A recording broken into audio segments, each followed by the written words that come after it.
નમસ્કાર, ZSTV માં આપનું સ્વાગત છે। હું છું સંજય રાવલ। હવે આગળ વાત કરીએ તો મહેસાણા તાલુકાના વીરતા ગામે મકાનમાં ભીષણ આગ લાગી।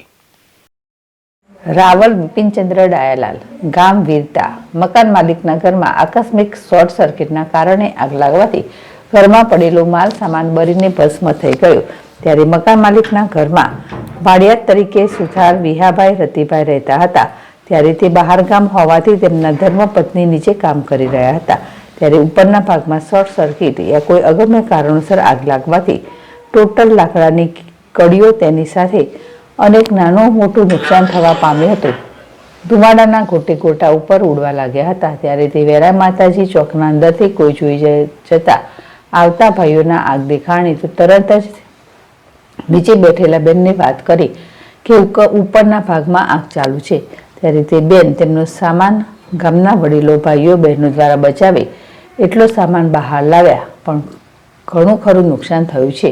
ત્યારે સ્થાનિક દ્વારા 8:30 વાગે ફાયર બ્રિગેડને મહેસાણા ફોન કરતા તાત્કાલિક ફાયર બ્રિગેડના જવાનો દ્વારા આગ ઓલવવાનું કાર્ય શરૂ કર્યું હતું। ત્યારે તાત્કાલિક પોલીસ સ્ટાફ સાથે જીબી સ્ટાફ પણ હાજર રહ્યો હતો। ત્યારે વીરતા ગામની અંદર કોઈ જાનહાનિ થાય તેની જવાબદારી સ્થાનિક પંચાયતમાં વહીવટીદાર તલાટીની હોય છે, પણ ગામની અંદર મોટી જાનહાનિ થાય ત્યારે કમસે કમ તલાટીની હાજરી હોવી જોઈએ, પણ તલાટી હાજર દેખાયા ન હતા એવી આમ જનતા વાતો કરતી હતી। તો શું ગામ કોના ભરોસે? કમસે કમ 4 થી 5 લાયબંબા ભરીને આગ ઓલવવા માટે પ્રયત્ન કર્યો હતો, તેમ છતાં પણ લાકડાની સાગની કળીઓ હોવાથી આગ ઓલવવામાં મુશ્કેલી પડી હતી। તેમ છતાં ફાયરના જવાનો દ્વારા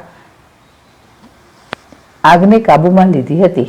સમગ્ર ઘર લાકડાનું હોવાથી આગ ઓલવવામાં ઘણી તકલીફ પડી હતી। તેમ છતાં સમગ્ર ગામના એક થઈને આગ ઓલવવામાં જહેમત ઉઠાવી હતી।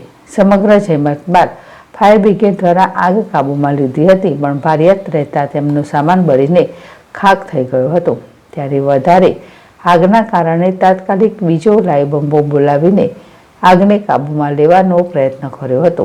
સમગ્ર ઘર લાકડાનું હોવાથી આગ જલ્દી કાબૂમાં આવી નથી, પણ ફાયરના જવાનો દ્વારા બીજો લાયબંબો બોલાવીને આગ કાબૂમાં લીધી હતી। ભાવસાર ZSTV મહેસાણા।